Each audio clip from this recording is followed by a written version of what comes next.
Hello everyone, we have a rook and a bishop versus two bishops endgame with white to play and win.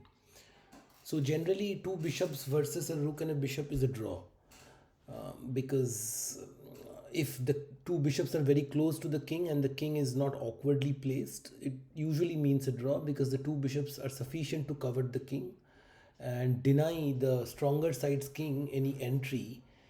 And what happens is, imagine this king on e7 and this bishop on e6. Then if this rook comes to h1 trying to give a check here, this king drops somewhere, and this king will go around these two bishops, and it will not be possible for white to make much progress. So if king is on e7 and this bishop is on e6, and on rook h1 he will play king d7, and on rook h7 he will play bishop e7. Okay, and these two bishops will prevent this king from coming any closer, and white will not be able to make much progress with only a bishop and a rook against the two bishops. It's most often the case it's a draw, but some situations it's not a draw, and you will have to recognize that on the board when the opposing side's king is awkwardly placed, the two bishops are not very close, and your rook is active and there are no checks. There are no checks that your opponent can give. There are no checks. His king is awkwardly placed and can be restricted easily, and his bishops are not there to cover the king very effectively. Okay, so we have such a position here. Now the thing to notice here is that this bishop and this king is on the 6th rank, which allows a skewer on a6 or b6.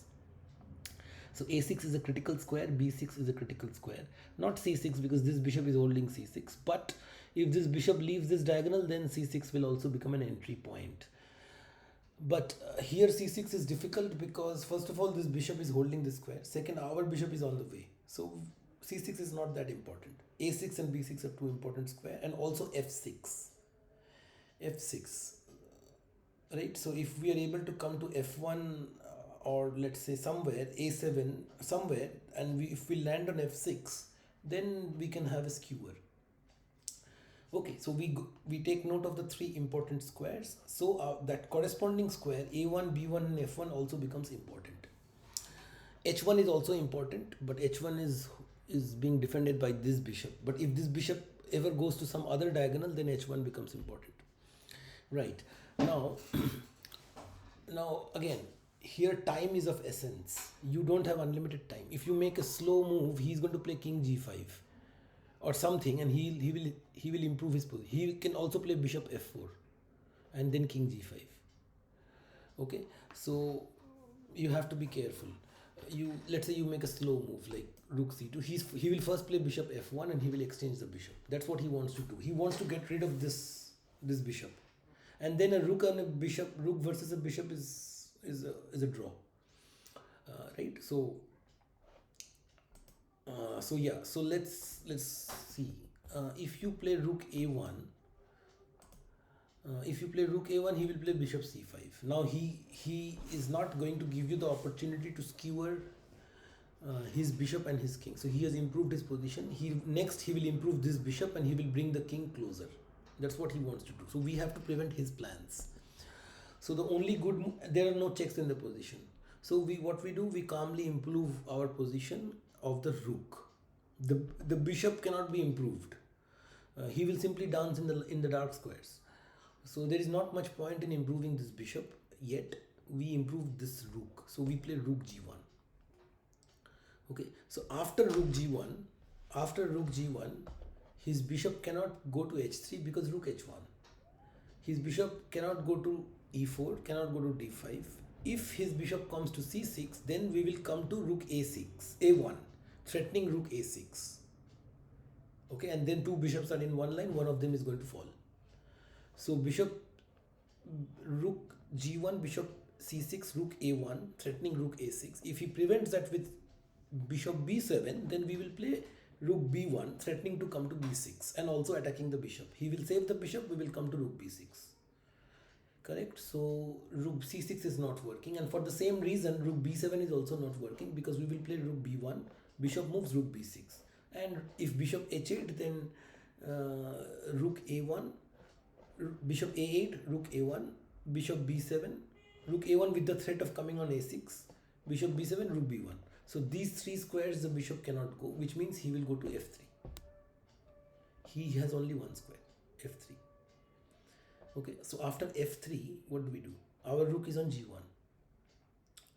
We cannot play rook g3. And if we move the rook, he is going to move his king. And once his king is out of this H file and comes to G5 or F6, it is very difficult to restrict the king anymore. We cannot allow the king to come out. Okay. So if we cannot allow the king to come out, it means we have to keep attacking his pieces. If we don't attack his piece, if we make a random slow move, he will improve his he has improved his bishop. Now he will play king g5. Right? So we cannot allow that time, which means after bishop f3 we will again attack this bishop. We cannot play rook h1 because this bishop is holding, and we cannot play rook g6 because the king holds that square. So rook f1. The bishop is at f3, rook f1. Now the bishop again cannot go to c6, b7, a8 because we simply attack it and then we either go to a6 or b6. So the bishop, where will it go? The bishop cannot come to g2 because now I am threatening f6, rook f6, right? So if the bishop comes to g2, then I will play rook f6 and pick up this guy. So he has to go to bishop h5. After bishop h5, rook f6, bishop g6 check. He is getting a tempo. I will move to a light square. Now his bishop is hanging. My rook is at f6. He will move his bishop and then I will play bishop d3. That's the plan. Let's see that in action. Okay, so rook g1. If you play bishop h3, this is winning. If you play this, then I'm coming here with a threat of rook a6. Now what do? If you move this bishop anywhere, let's say bishop e8, I'm going to play rook a6. So you have to prevent rook a6. There is no other option. You can't give any check. So if you play rook bishop b7, rook b1. Now you can never prevent rook b6 and one of your bishop is gone. You will protect this bishop, I will play rook b6. You will not protect this bishop, you will protect this bishop, then I'll simply take this bishop. Okay, so bishop c6 is not working. Bishop b7 is also not working. Okay, and bishop h8 is also not working. So yeah, so bishop f3 is the only thing. Now we attack it again. And all of this is possible because the king is here. If the king was on e7, then it will not be possible. Now again, you cannot go to c6, b7, h8 because of the same thing. You cannot go to g2 because rook f6 picks up the bishop. What else will you do? Rook g4, bishop g4, rook f6 doesn't help. So bishop h5 is the only decent option, and rook f6, bishop g6 check. Right, now the white king will never go on a dark square. You will not go on a dark square. If you go to on a dark square, he has this option. Now if you play bishop d3, he will first play bishop b2. He will take your rook and it's a draw. So no question of a dark square. I can't go to e4, I can't go to c2. I have only one, there is nothing to think. Bishop king e2. Now this bishop is hanging. This is hanging now, and my threat is bishop d3. So you can't save both the bishops at the same time, and there is no check. There is no bishop h5 because it's pinned. Okay, so yes, of course you can attack my rook, then I will attack your bishop again. Now your bishop will move and I'll play bishop d3. Now this bishop is gone. Instead, if you play bishop e5, I'll still attack your bishop, and now when this thing moves, then this bishop d3. Right, and after this thing, let's say he makes a move.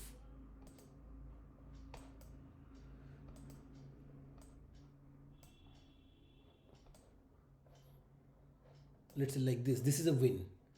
A rook and a bishop against a bishop, even if it's an opposite colored bishop, is a win. It's not possible for black to draw. It doesn't matter the color of the bishop. Rook and a bishop against bishop is always winning. Right, so this is winning. So let's see what else black can do. After rook g1, his bishop is attacked. Bishop h3 is not possible. All these options are not possible. Now here, what can he do? Can he improve his king? If he improves his king, I don't care. I'm just going to attack this. You don't have a check, right? So that's a problem. So it's very important that you are not allowing the bishop pair any checks. if there was a check in the position after rook a6, if sorry, after bishop c6, now imagine there is a check in a position with this bishop. He will first give a check with that bishop and then he will move this bishop and save both the bishops. So it's important that there are no checks. So after this there is no king g7. So he has to prevent this and then this. Now either this is falling, and if you save this then this is falling after rook b6. So that's not possible. For the same reason rook bishop b7 and bishop a8 is, we keep attacking that guy. We keep attacking. And once he moves, let's say somewhere, then we simply land on b6. That's our plan. Okay, and if he goes here, we keep attacking. And if he doesn't prevent rook a6, let's say he plays some random move, then we simply land here. Okay, and what else? Yeah, so those things are not working. So after rook g1, he has to play bishop f3 and we attack it again. Now, any other move by the bishop apart from bishop h5 is met with rook f6 and this bishop is lost. So bishop h5 is forced. This is forced. This is the only move. And rook f6, bishop h5. Okay, after this, if he moves his king, I will simply take the bishop. So this, and then king e2. Now what? Now my threat is bishop d3. You cannot play king g7 because I'm going to take this bishop. This is hanging actually. So now what? Bishop e7, bishop d3. Oh, not bishop d3. Sorry, bishop rook e6. Now this bishop moves, and now we have bishop d3. And if bishop e5, the same thing. Rook e6, bishop somewhere, and yeah. So again, in the starting position, rooks hate bishop pairs. If the bishop pair is well posted, centralized or close to each other, supported by the king or supported by a pawn, a rook does not feel comfortable in the presence of a bishop pair. But here the position is awkward. The king is awkward. The king and bishop are awkwardly placed, allowing a quick skewer. This bishop is awkwardly placed, allowing a tempo. Okay, so when you have this kind of configuration, don't tell yourself that it's a draw. It's not a draw.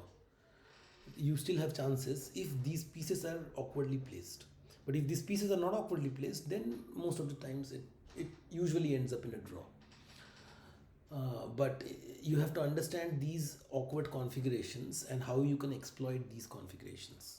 So here the awkward configuration is the 6th rank skewer, which allows a constant tempo. So this is not possible because of this. If this bishop was not here, or if the king was somewhere else, then it's not a problem. Then he will first move the bishop and then he will move the other guy. Right, but because this is there on the 6th rank, this constant skewer is not allowing black to get a good defense. So this thing, and then this is the only move, and then you attack it again. This is the only move. Otherwise, rook f6, and then we come here. We allow this check. Then he'll move his bishop. We then win the pin. No. Sorry, very important to first attack the bishop. And then once he moves, then you attack the pin piece and win it. Yeah, thank you.